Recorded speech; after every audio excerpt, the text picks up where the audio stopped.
Tenemos una visita especial hoy que vamos a presentar. Es el doctor Frank Moreno y su esposa Magdalena. Ellos están con nosotros hoy. Ellos son de la casa, ellos saben que es así, pero el doctor Frank Moreno ha estado sirviendo al Señor en la Convención Bautista del Sur. Estuvo aproximadamente 5 años, si no estoy equivocado, en Texas, como la parte de coordinación. 17, si estoy equivocado. Esa biografía en la web no está buena, entonces. Así que también estuvo acá en la Florida como director de la parte de estrategias e idiomas en plantación de iglesias. Así que junto con su esposa han estado sirviendo al Señor. Pero sabe una cosa, no son los títulos, es él como persona y su esposa. Son personas que podemos decir que se le puede uno acercar, son de corazón humilde, y lo digo yo, no lo dice él, así que es para la gloria del Señor. Hablar del doctor Frank Moreno es hablar de un hombre amigo, de una persona de corazón abierto, de uno que está dispuesto a ayudar de una manera sencilla, humilde, poniéndose él primeramente como ejemplo. De verdad que es un privilegio tenerlo como amigo. Y espero que usted se acuerde que yo soy su amigo también.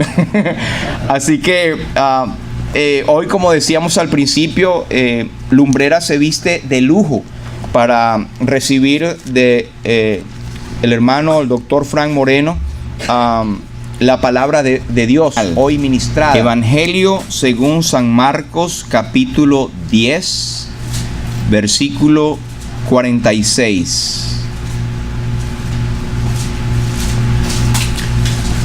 Dice así la palabra de Dios. Entonces vinieron a Jericó, y al salir de Jericó, él y sus discípulos y una gran multitud, Bartimeo el ciego, hijo de Timeo, estaba sentado junto al camino mendigando. Y oyendo que era Jesús Nazareno, comenzó a dar voces y a decir: Jesús, hijo de David, ten misericordia de mí. Y muchos le reprendían para que callase, pero él clamaba mucho más: Hijo de David, ten misericordia de mí. Entonces Jesús, deteniéndose, mandó llamarle. Y llamaron al ciego diciéndole: Ten confianza, levántate, te llama. Él entonces, arrojando su capa, se levantó y vino a Jesús. Respondiendo Jesús le dijo: ¿Qué quieres que te haga? Y el ciego le dijo: Maestro, que recobre la vista. Y Jesús le dijo: Vete, tu fe te ha salvado. Y enseguida recobró la vista y seguía a Dios en el camino. El Señor prospere su palabra. Doctor. Padre, queremos darte las gracias por este privilegio que tenemos en esta mañana de recibir palabra tuya, Señor. Queremos darte las gracias por la visita de nuestro hermano Frank Moreno y su esposa. Gracias por la responsabilidad que tú has puesto sobre sus hombros de enseñar tu palabra. Y en esta mañana quiero pedirte, Señor, de una manera especial junto con la congregación, de que tu Santo Espíritu dirija cada una de las palabras que Él va a hablar en esta mañana, Señor. Que sean palabras dirigidas por tu Santo Espíritu y que nuestros corazones estén abiertos y sensibles a lo que tú quieres que nosotros aprendamos o pongamos en práctica, Señor, una vez que tu palabra nos toque. Te damos las gracias por este privilegio de orar por Él y de que Él nos ministre en esta mañana. En el nombre precioso de Jesús. Amén. Amén. Pastor. Gracias por estar aquí. Que el Señor los bendiga a todos, amados hermanos. Qué alegría para mi esposa y para mí poder estar con ustedes nuevamente. Aunque no vengamos aquí, créanme que los tenemos muy presentes en nuestra mente, en nuestro corazón y en nuestras oraciones. Amamos al pastor Gilberto y a su esposa en gran manera. Dios ha permitido que tengamos una unidad de espíritu que es como la que indica la palabra del Señor, siendo de un mismo sentir. Y tenemos oportunidad de compartir mucho y damos gracias a Dios por el liderazgo que Él le ha dado y a su esposa también. Felicitarlos a ustedes por el año de vida y pico que tienen. No pudimos estar en el aniversario, pero sí que estuvimos orando para que tanto los bautismos como todos los actos que realizaron pudieran ser hermosos y dignos de estar en la presencia del Señor. Queremos también dar gracias a Dios por nuestro hermano José Montás, por su esposa argentina, a los cuales amamos también profundamente. Los conocemos hace muchos años, personas de gran sabiduría en el Señor, que siempre nos bendicen cada vez que tenemos la oportunidad de compartir juntos, que reitero, de la misma forma que con el pastor, tenemos frecuentemente, yo en lo personal, con José. Así es que gracias, pastor, por la oportunidad. Créanme que es un gran privilegio poder estar aquí. No es que quiera atender una llamada telefónica, ni mucho menos, pero quiero saber cuánto tiempo hablo y cuándo debo de callar. Así es que acabamos de leer un pasaje de las Escrituras que es realmente maravilloso. Es conmovedor porque nos habla de la historia de un hombre ciego, pero que es una historia tierna. Es una historia que nos llama la atención porque no es una historia común, no es una historia corriente, no es una historia como aquellas que de vez en cuando se escuchan. Esta es una historia registrada en los anales históricos bíblicos de la palabra de Dios, que tiene grandes enseñanzas para nuestra vida y que nos indica de manera clara que el personaje del cual vamos a tratar el día de hoy era singular. Era singular porque, siendo ciego, era un ciego que veía. Era un ciego que veía. Y vamos a ver qué es lo que veía. En principio, quiero que entendamos perfectamente lo que significa esta condición de la ceguedad. Ser ciego es una de las cosas más tristes que le puede ocurrir a un ser humano.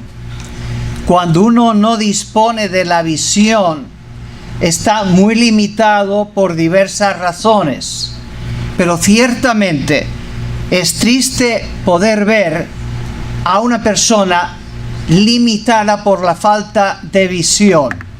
Yo soy miope, lo soy desde que era pequeño, y entiendo perfectamente que el tener una buena visión es fundamental para desempeñarse en la vida de una forma adecuada, porque yo me quito las gafas y de vez en cuando tengo que decir quién ha apagado la luz. Pero no se crean, todavía Dios me ha dado visión y la estoy disfrutando en gran manera. ¿Por qué es importante la visión? Por muchas razones. Pero nuestra sociedad es una sociedad que está centrada en lo que es visual. ¿Verdad que hacemos esto de vez en cuando? En lo visual. El séptimo arte, que es el cine, emplea millones y millones de dólares para poder deleitar a los ojos que aman las buenas películas, no las malas, y sobre todo porque a ellos les permite obtener unos beneficios pingües, es decir, abundantes. De cualquier modo, si ustedes observan nuestra vida, todo se trata de, normalmente, lo que vemos, lo que oímos y lo que hablamos. Pero lo más importante es que podamos ver. Por eso tenemos muchas cuestiones que nos atraen, como es la televisión. La televisión, hay gente que se tira pegada a la televisión horas diariamente por todo lo que puede ver, sean noticias, sean películas, lo que sea. Pero yo creo que también ha aparecido este aparatito pequeño que nos tiene bastante atados. De tal modo que recuerdo una situación de una persona que fue al médico y le dijo: oiga, doctor, no sé qué es lo que me ocurre, no sé qué es lo que tengo. Me paso el día con la cabeza gacha. No hablo con casi nadie. Me río yo solo. Pierdo muchas horas. ¿Qué es lo que tengo? Y el médico le contestó: lo que usted tiene es un iPhone, así es que déjelo tranquilito ya, ¿verdad? ¿No le ha ocurrido eso, que a veces tiene una reunión familiar y cuando hay silencio se da cuenta y están los hijos, los nietos, todo el mundo mirando emails y mirando el iPhone? La visión es sumamente importante y nuestra sociedad gira siempre en torno a lo que se puede disfrutar por medio de la visión. Este no era el caso de Bartimeo. Dice la palabra del Señor de la siguiente forma en Marcos 10:46. Entonces vinieron a Jericó, y al salir de Jericó él y sus discípulos y una gran multitud, Bartimeo, el ciego, hijo de Timeo, estaba junto al camino mendigando. Bueno, en principio, lo que nos dice aquí la palabra del Señor es que había un hombre que se llamaba Bartimeo. En el original griego, el prefijo bar significaba hijo de, como aquí Richardson es hijo de Richard, o Stevenson es hijo de Stephen. Exactamente igual sucedía en el tiempo bíblico de aquella época. Era el hijo de Timeo. Era un joven, una persona, que estaba ciega, que no podía ver. Y cuando hablamos de la ceguedad, nos tenemos que dar cuenta cuál era la situación de Bartimeo. Bartimeo no era una persona que podía disfrutar de ver los bellos paisajes que ofrece un campo con flores. No podía ver el mar de Galilea. No podía ver la gente que pululaba, que caminaba por la plaza donde él tal vez podía ir de vez en cuando. Solamente oía, escuchaba los comentarios, los pasos, todo aquello que acontecía a su alrededor, pero no podía verlo. Y qué triste es no poder ver. Precisamente una de las cosas que más nos llama la atención de un viaje de vacaciones, ¿qué es? Además de alejarse de la rutina, además de descansar del trabajo cotidiano, es poder contemplar donde vamos, pues la ciudad o el campo, la playa, lo que sea, visitar museos, poder ver monumentos históricos que son realmente maravillosos. Eso es lo que nos trae satisfacción a la vida. No era el caso de Bartimeo. Bartimeo sufría. Bartimeo no podía contemplar la maravilla de Dios. Y él allí estaba, como dice la palabra, sentado junto al camino. Pero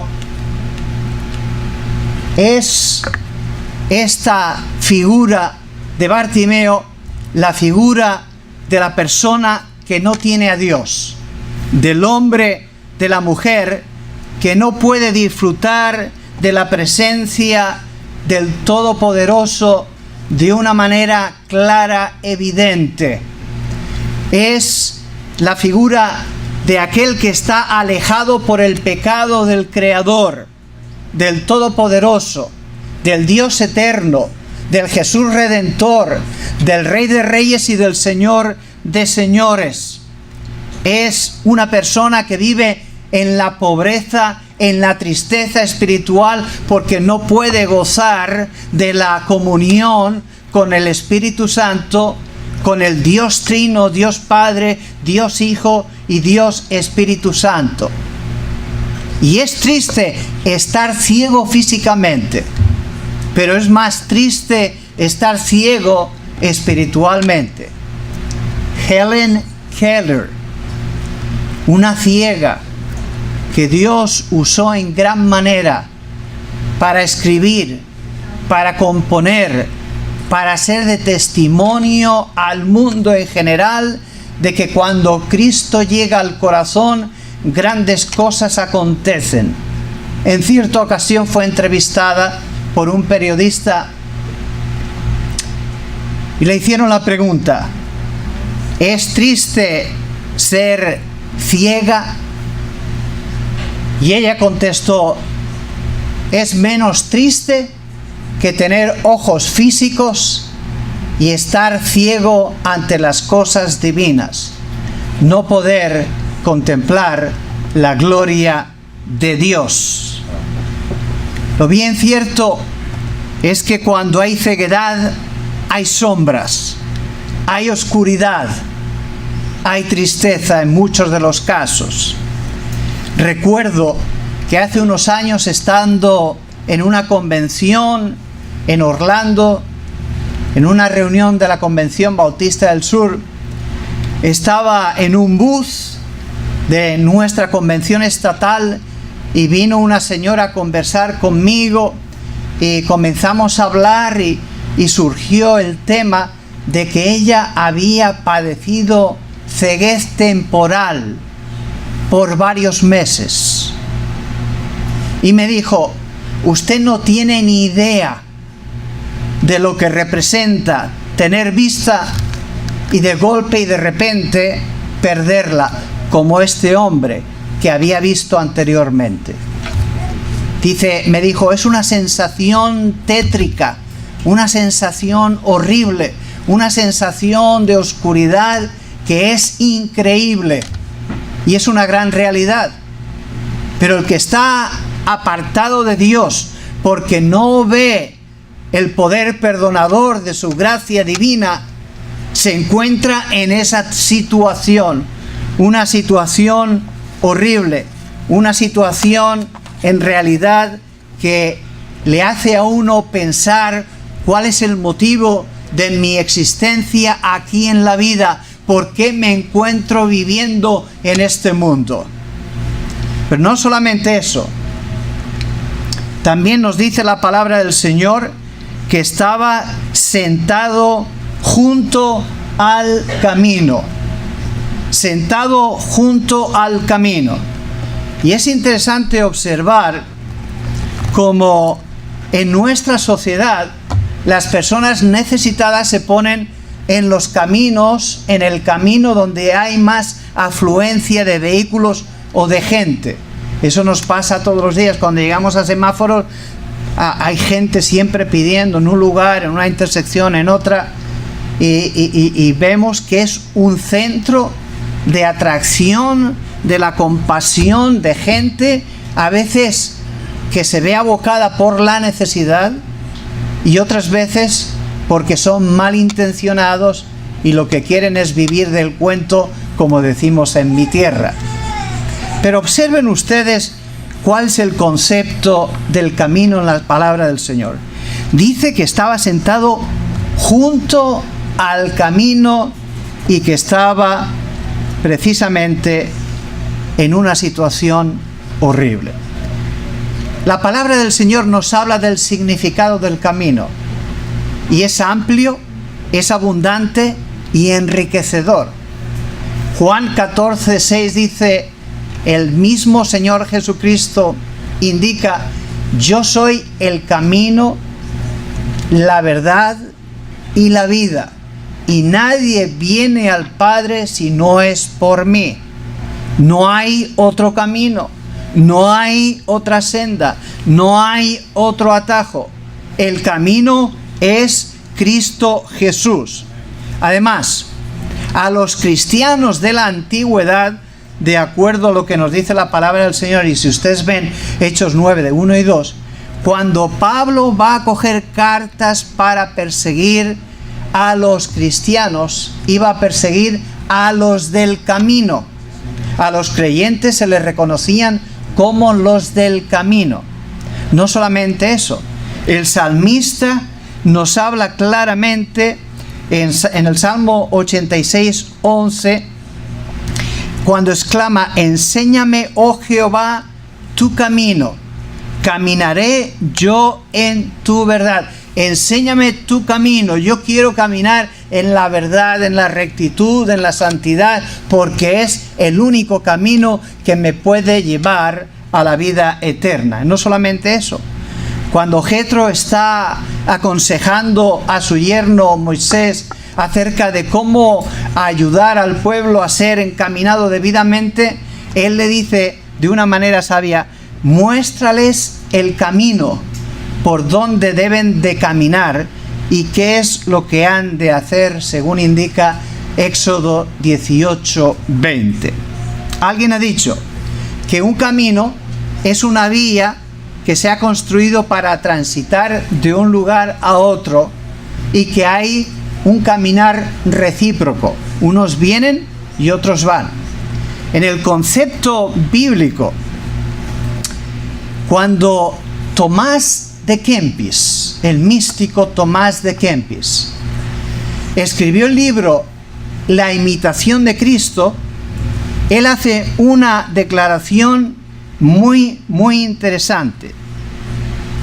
Meditando en estas clásicas palabras del camino, él dice: Señor Jesús, tú eres el camino. Sin ti no podemos caminar, porque tú eres el camino inviolable. Es decir, no hay otra posibilidad. Tenemos que ir por el verdadero camino. Y cuando él está diciendo eso, y yo pienso que es de acuerdo a Juan 14:6, que es el camino y la verdad y la vida, yo tengo que afirmar nuevamente ante esa gran realidad que siendo Jesús el camino, caminando en su sendero, solamente es el único lugar por donde nosotros caminaremos rectamente. Si Él es la vida, fuera de Él no existe una existencia abundante como desea el Señor. No tenemos vida. Existimos en el mundo, vegetamos en el mundo, nacemos, caminamos y morimos, y el que se muere sin Cristo va al infierno, pero el que se muere con Cristo y camina en sus senderos divinos puede tener una vida. Por eso dice: y yo he venido para que tengáis vida y para que la tengáis en abundancia, en Juan. Yo quiero que la tengáis en abundancia, pero no solamente eso. Dice, es la verdad, y si es la verdad, nosotros estamos equivocados si no lo tenemos a Él. Estamos totalmente errados. Pero bueno, lo bien cierto es que hoy en día hay muchos que están también junto al camino, porque confunden religión con relación con Dios, y no es la misma cosa. La relación con Dios es una cuestión de establecer un contacto personal dependiente siempre de Él, porque Él es el que toma la iniciativa para que nosotros podamos responder, si es que lo hacemos debidamente. La religión es otra cosa. La religión es una cuestión establecida por los hombres, una cuestión que se manifiesta en instituciones, y el que usted sea miembro de una iglesia no le garantiza que es salvo. Lo único que le garantiza a usted que es salvo o salva es si usted tiene a Cristo Jesús en su corazón, porque arrepintiéndose de sus pecados le ha dicho: Señor, entra en mi vida, tómala, dirígela de acuerdo a tus propósitos divinos, para que yo te pueda glorificar con todo lo que haga y pueda proclamar tus bondades divinas al mundo que me rodea. Pero hay mucha gente que está junto al camino, no es estar en el camino. Hay gente que cree, siendo religiosa, que cree que Dios es una cuestión como una tienda de abarrotes, o un bazar, o un supermercado, como usted le quiera llamar, que acudimos a Él para coger lo que nos apetece. Vamos cuando queremos. Hay otros que piensan que Dios es como si fuera una heladería, que cuando estamos un poco sofocados, tenemos calor o nos apetece algo de dulce, vamos y compramos un helado para poder disfrutarlo. Otros piensan que el Señor Jesús es como una sala de emergencias, que solamente se puede ir a Él cuando ya no hay otro remedio, cuando ya no hay solución. Otros piensan también que es como un taller de arreglar neumáticos. Cuando ya no nos funciona el vehículo, es decir, cuando no nos funciona la vida, entonces acudimos al Señor Jesús. Y lo bien cierto es una cosa,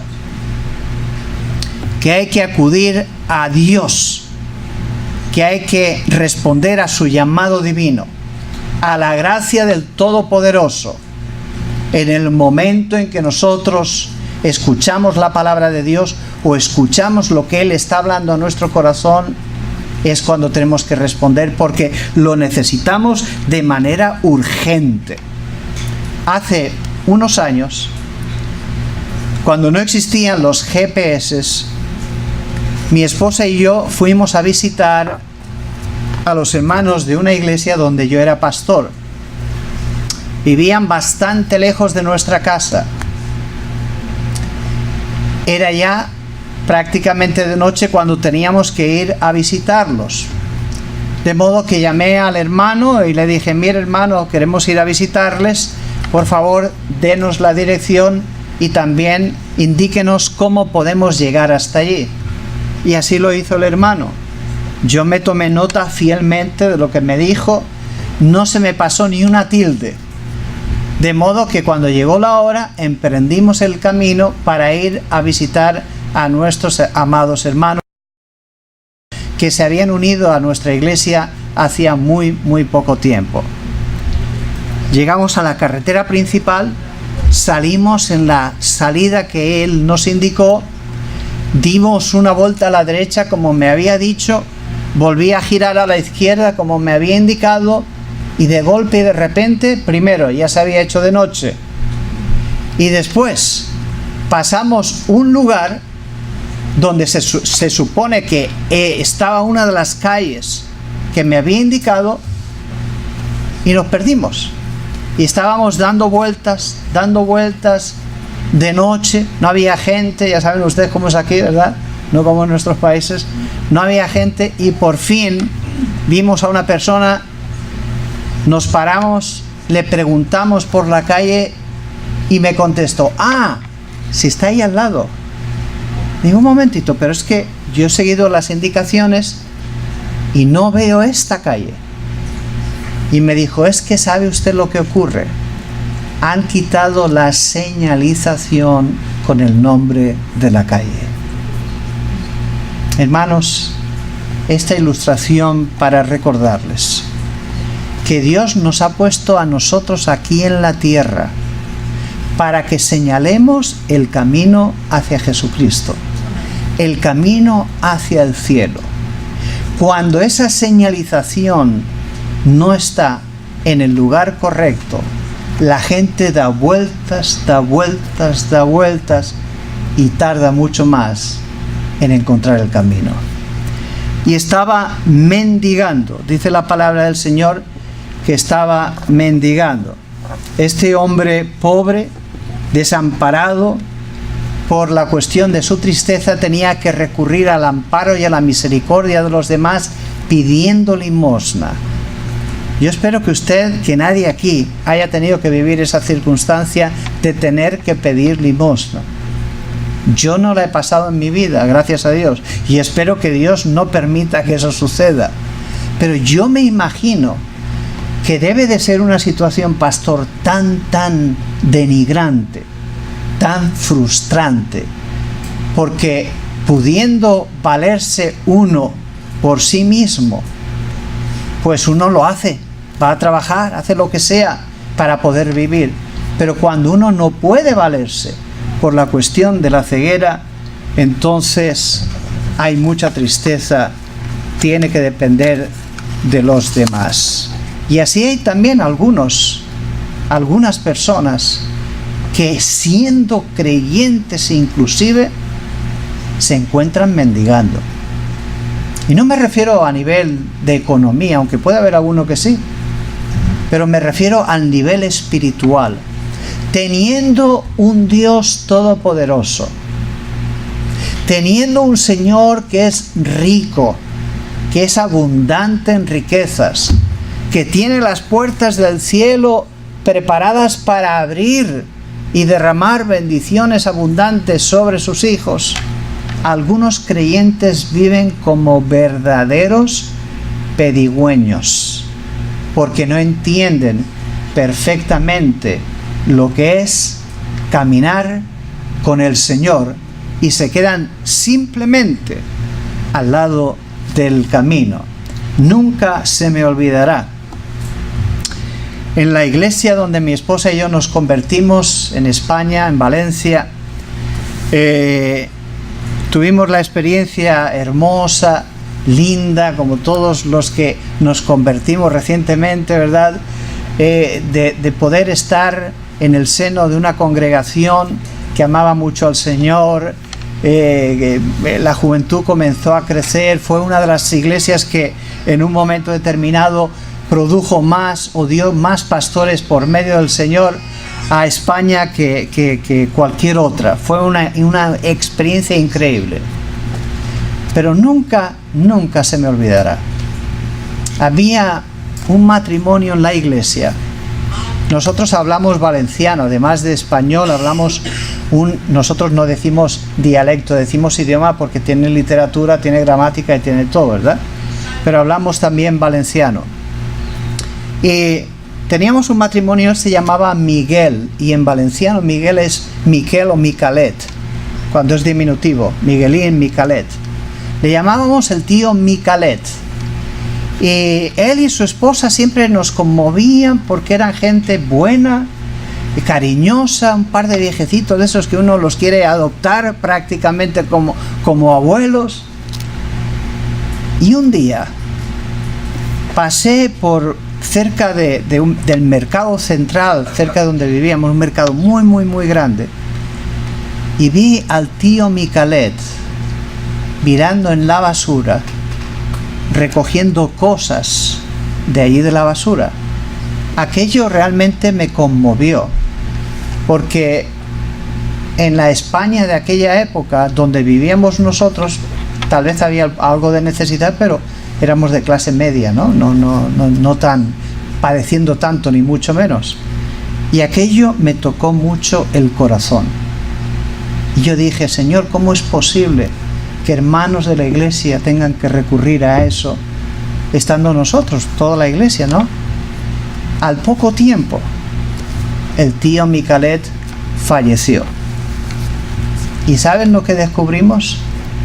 Que tenía mucho más dinero que nosotros, que tenía varias casas, y siendo en aquella época posiblemente, si no rico del todo, medio rico, vivió como un verdadero pobre.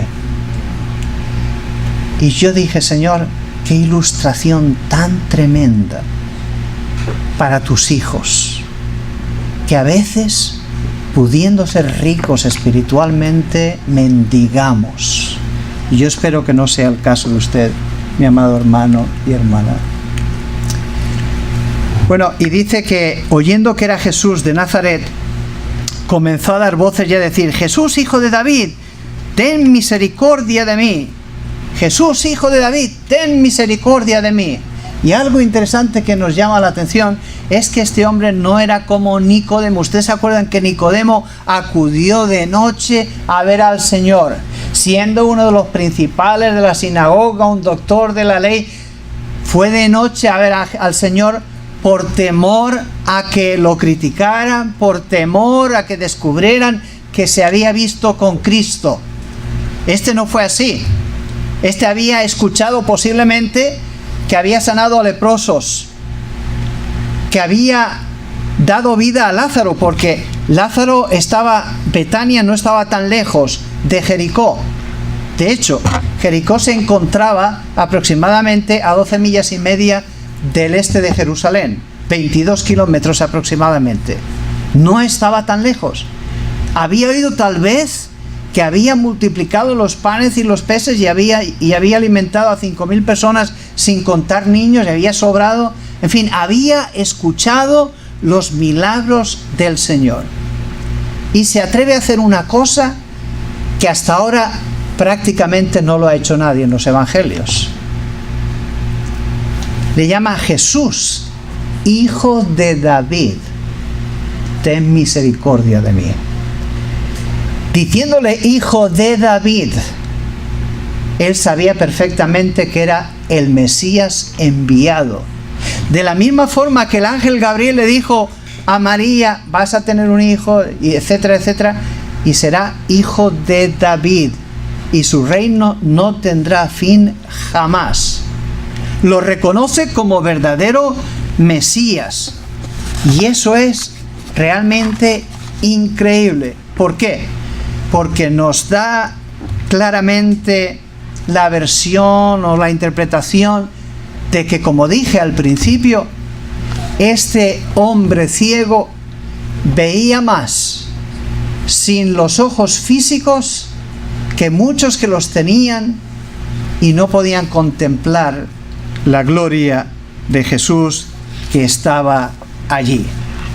El ciego nos da claramente la visión de que él veía, y veía varias cosas. Veía algo que en realidad nosotros debemos de entender, pero en principio, ahora después abundaré en ello. Muchos le reprendían para que callase, pero él clamaba mucho más, Hijo de David, ten misericordia de mí. Hijo de David. Entonces Jesús, deteniéndose, mandó llamarle, pero muchos le reprendían para que se callase. Y yo quiero hacer un inciso aquí para recordarle algo. Como creyentes o como personas que estamos buscando el rostro del Señor, van a haber muchos a nuestro alrededor que nos van a decir y nos están diciendo, cállate, cállate. Por ejemplo, la familia. La familia te va a decir, cállate, ¿para qué quieres ir a la iglesia? Si en definitiva estamos aquí en este mundo para disfrutar, olvídate de ir a la iglesia. No tiene importancia, no tienes por qué ir. La sociedad también te va a decir exactamente lo mismo. La iglesia es para cabizbajos y meditabundos, es simplemente para los místicos. ¿Para qué quieres ir a la iglesia? No solamente eso, las circunstancias a veces te van a sentir, vas a sentir que te hacen sentirte, valga la redundancia, mal. A lo mejor te vas a sentir enfermo, o te vas a sentir desanimado, te vas a sentir abatido por las pruebas, y eso va a querer influir para que tú no proclames las bondades del Creador. Y por último, el diablo. El diablo te va a decir, Dios no existe, es una invención del ser humano. Pásalo bien, disfruta, haz todo lo que te dicen que no hagas. En otras palabras, te está diciendo, Dios no existe, pero hazme caso a mí porque yo sí que existo. Y yo soy el rey de toda mentira aquí en el mundo. De modo que yo creo que el ciego pudo ver que la mejor oportunidad de su vida había llegado, y esa oportunidad no se le presentaría jamás. Él vio que la oportunidad podía pasar de largo. De hecho, Jesús iba camino a Jerusalén, el Señor iba a ser crucificado, ya no volvería a Jericó nuevamente. Además, él vio que esa oportunidad no se le presentaría de nuevo. Si pasaba el Señor, estaba perdido. Y por último, él vio que estar en el camino verdadero era mejor que estar junto al camino. Cuando la gente le reprendía, él continuó clamando. Y entonces, ¿qué sucedió? Miren el versículo 49. Dice que entonces Jesús, deteniéndose, mandó llamarle. Y mis amados, cuando estamos en una tesitura difícil, cuando estamos en un momento crítico de nuestra vida, o cuando estamos en un momento de gozo y de alegría, cuando estamos en un momento en el cual queremos darle gracias al Señor, y nosotros clamamos a Dios, Dios se para, literalmente. Él nos atiende. Él no tiene horas de oficina. Él está pendiente cada segundo, cada minuto, cada hora, cada día, cada mes, cada año de nuestra necesidad. Y cuando Él dice, clama a mí, yo te responderé y te enseñaré cosas grandes y ocultas que tú no conoces, está siendo certísimo y está aclarando, no te preocupes, hijo mío, tú clama a mí, que yo te voy a responder. Así es que no dude ni por un momento que Dios no escucha el clamor de sus hijos, porque eso es una mentira satánica. Dios sí que se paró. El Señor Jesús se paró para poder hacer lo que tenía que hacer.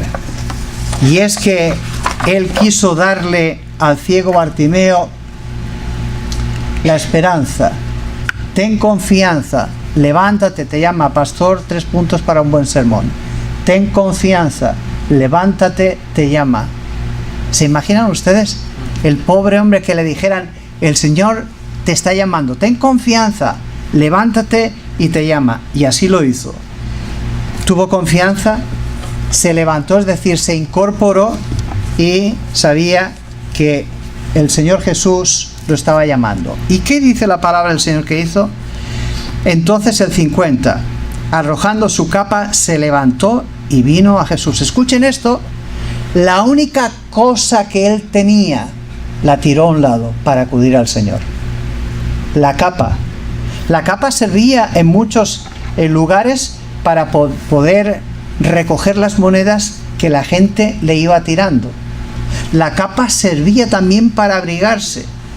La capa era prácticamente la única posesión que él tenía, que a lo mejor era una capa mugrienta.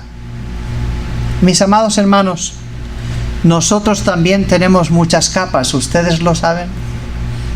Capas que a veces nos impiden ir hasta el Señor cuando Él nos está llamando. Capas de la falta de dedicación, capas de la duda, capas de la comodidad, capa de lo que sea, pero cuando el Señor te llama, tienes que arrojar la capa y acudir inmediatamente hasta donde Él está, porque Él te va a bendecir. Y dice Marcos que entonces se levantó y vino a Jesús. El 51, respondiendo Jesús le dijo, ¿qué quieres que te haga? Observen ustedes que el Señor le pregunta. El Señor sabía perfectamente que era ciego y que necesitaba recuperar la vista, pero le hace la pregunta, ¿qué quieres que te haga? Un poco más adelante en el Evangelio de Marcos, Jacobo y Juan habían ido a ver al Señor Jesús y les hizo la misma pregunta, ¿qué quieres o qué queréis que os haga? Y ellos dijeron, Señor, que cuando ya estés en tu reino, el uno esté a tu derecha y el otro esté a la izquierda, pero ¿podéis beber la copa que yo voy a beber? La misma pregunta, miren la diferencia, no glorificarme a mí, sino por lo menos que pueda ver. Y el Señor Jesús obró de una forma milagrosa. El ciego le dijo, maestro, que recobre la vista, lo que evidencia que tenía visión anteriormente. Y Jesús le dijo, vete, tu fe te ha salvado. Y enseguida seguía a Jesús en el camino. Ya no estaba junto al camino, sino que se incorporó al verdadero camino. Hace un tiempo escuché la historia de un hombre que pasaba por un basurero y escuchó un gemido. El gemido, conforme se iba acercando, parecía que era un gemido de una criaturita.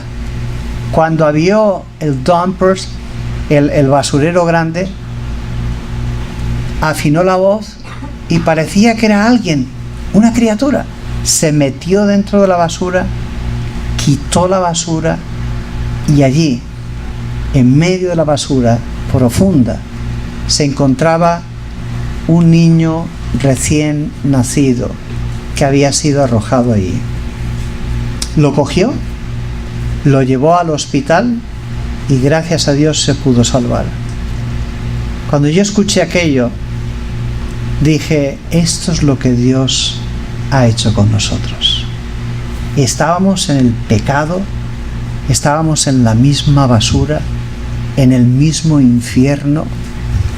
Cristo Jesús dejó su trono de gloria para venir a caminar aquí en las calles polvorientas de Galilea, para ser crucificado, para ser muerto y para resucitar al tercer día, de tal forma que por esa razón aquellos que tenemos fe y hemos abrazado la gracia divina podemos decir verdaderamente Cristo, Dios encarnado, vino a la basura, nos sacó, nos lavó con su sangre preciosa y por ello hoy podemos vivir y vivir abundantemente. ¿Están de acuerdo conmigo, hermanos, que es un ciego que veía? Vamos a tener un momento de oración.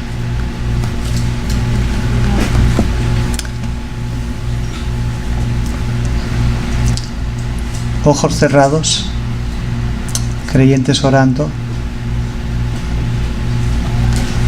Yo no sé si usted se encuentra hoy aquí y todavía no tiene a Cristo Jesús en su corazón. Yo no sé si es que usted está caminando junto al camino, no está en el camino. Pero de una cosa estoy convencido, de que si es así, el Señor está llamándolo a usted para que venga, porque Él quiere darle vida, quiere darle luz, quiere darle una vida abundante por medio de su gloria. El Señor dice, venid a mí todos los que estáis trabajados y cargados, y yo os haré descansar. La única forma en que podemos caminar en novedad de vida es ir a la vida misma. Y esa es Cristo Jesús. Si usted está aquí en el día de hoy y quiere aceptar a Cristo porque no lo ha aceptado anteriormente, quiere decirle, Señor, yo te reconozco a ti como mi único y suficiente Salvador. Yo reconozco que soy pecador y yo me entrego a ti en este día. Santiago dice, acercaos a Dios y Él se acercará a vosotros. Si es así, levante su mano y oraremos por usted. ¿Habrá alguien aquí en el día de hoy que quiera aceptar a Cristo? ¿Habrá alguien aquí en el día de hoy que quiere decirle, Señor, yo de verdad te reconozco como mi Redentor, mi Salvador? Te pido perdón por mis pecados y yo me entrego a ti. ¿Habrá alguien? En el nombre del Señor. ¿Habrá alguien? Padre Santo, en estos momentos te damos gracias nuevamente por la exposición de tu palabra. La ha traído tu Santo Espíritu, Señor. Y tu palabra es rica y es abundante en bendiciones.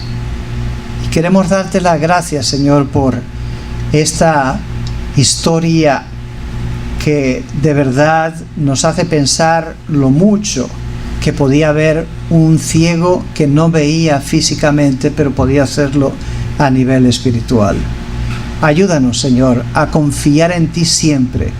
Ayúdanos a poner los ojos en el autor y consumador de la fe que es Cristo Jesús, y permite que nuestro caminar no sea junto al camino, sino que sea contigo, siguiendo tus pisadas gloriosas, para que podamos ir por donde tú deseas que vayamos.